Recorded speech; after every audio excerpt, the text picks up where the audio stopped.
하루 5분 탈무드 태교 동화. 오늘의 이야기는 아름다운 무인도입니다. 이 섬에 오신 것을 환영합니다. 이번엔 여러분 차례군요. 긴 항해를 하다 보면 누군가 한 번쯤은 이 아름다운 무인도를 거치기 마련이죠. 물론 여러분은 아직 배에서 내리지 않았으니 이 섬이 어떤 섬인지 잘 모르실 겁니다.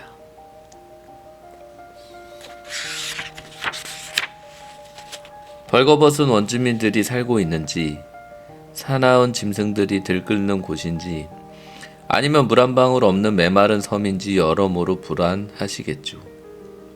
그래서 말씀인데, 앞서 이 무인도를 경험했던 사람들의 이야기를 참고해 보시는 건 어떨까요?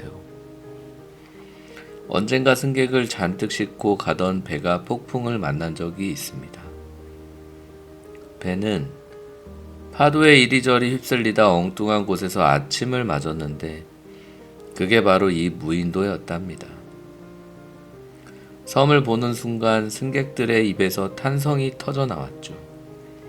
눈앞에 너무도 아름다운 낙원이 펼쳐져 있었기 때문입니다.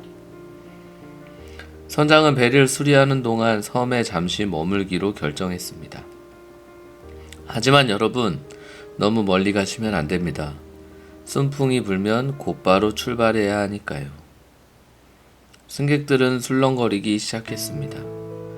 그냥 배에 머물겠다는 사람, 잠시나마 해변을 거닐고 싶다는 사람, 숲에 들어가 섬을 만끽하고 싶다는 사람, 다들 의견이 제각각이었습니다.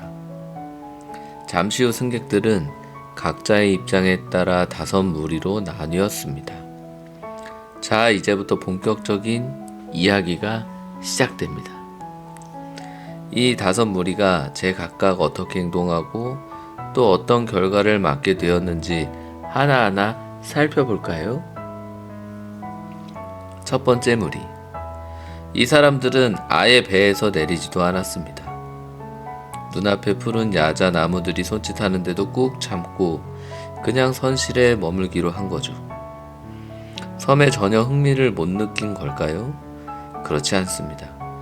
다만 목적지에 도착하기 전까지 절대로 한눈 팔지 않겠다는 의지가 너무 강했던 겁니다.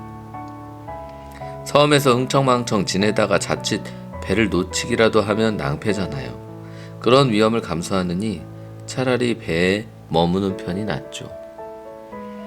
결국 이 사람들은 낙원을 경험할 수 있는 드문 기회를 조금도 누리지 못했습니다. 두 번째 무리. 이 사람들은 배에서 내렸습니다. 신발을 벗고 바지를 둘둘 말아 올린 다음 하얀 모래밭을 거닐며 파도에 발을 적시기도 했습니다.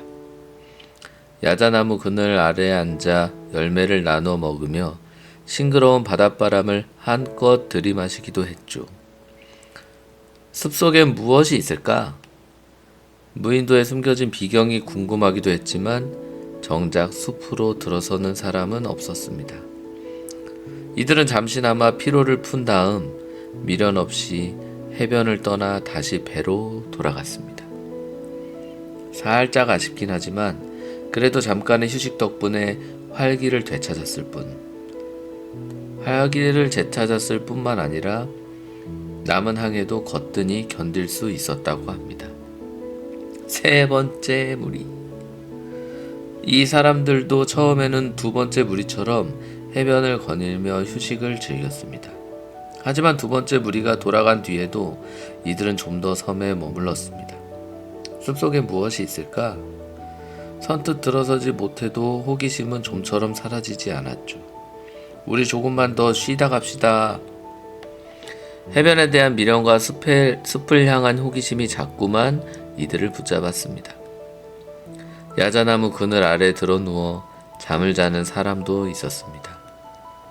그때 갑자기 바람의 방향이 바뀌더니 배에서 출발 신호가 울려 퍼졌습니다. 이들은 그제서야 화들짝 놀라며 배를 향해 뛰기 시작했습니다. 다행히 배에 올라타기는 했지만 너무 급하게 서두른 탓에 가방이며 신발 따위를 잃어버리기도 했답니다. 네 번째 무리. 이들은 두 번째, 세 번째 무리와 달리 해변에서의 휴식만으로는 만족할 수 없어 과감하게 숲으로 들어갔습니다. 한 발 한 발 들어갈수록 신기한 나무들과 향기로운 열매들이 살랑살랑 유혹했습니다. 하지만 더 이상 해변에서 멀어질 수는 없었죠. 그 대신 이들은 숲과 해변의 경계 지점에서 느긋하게 즐기기로 했습니다.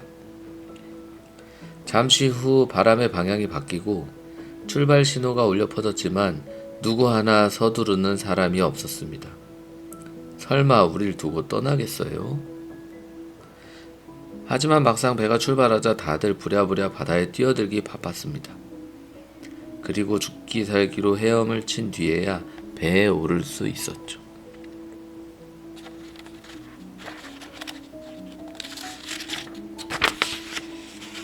간신히 배에 타긴 했지만 하나같이 물에 빠진 생쥐꼴이었습니다. 게다가 온몸이 바위에 긁히고 부딪히는 바람에 다들 상처투성이었습니다.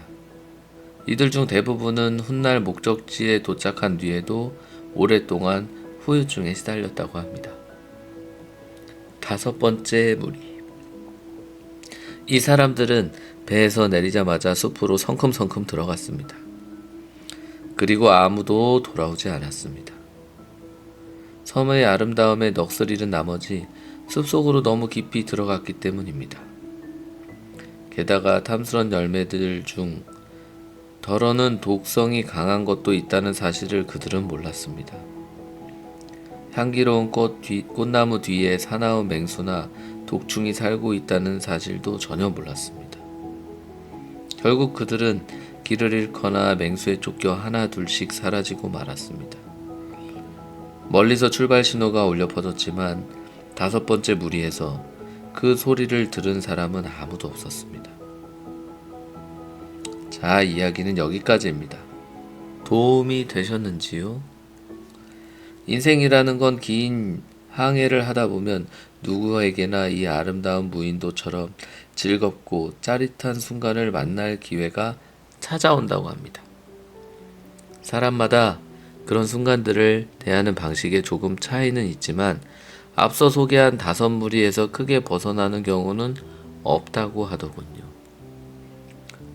여러분이라면 어떤 선택을 하시겠습니까?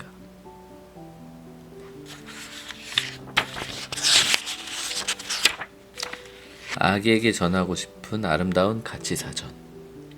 균형. 가야 할 곳을 향해 나아가는 행복한 여행법.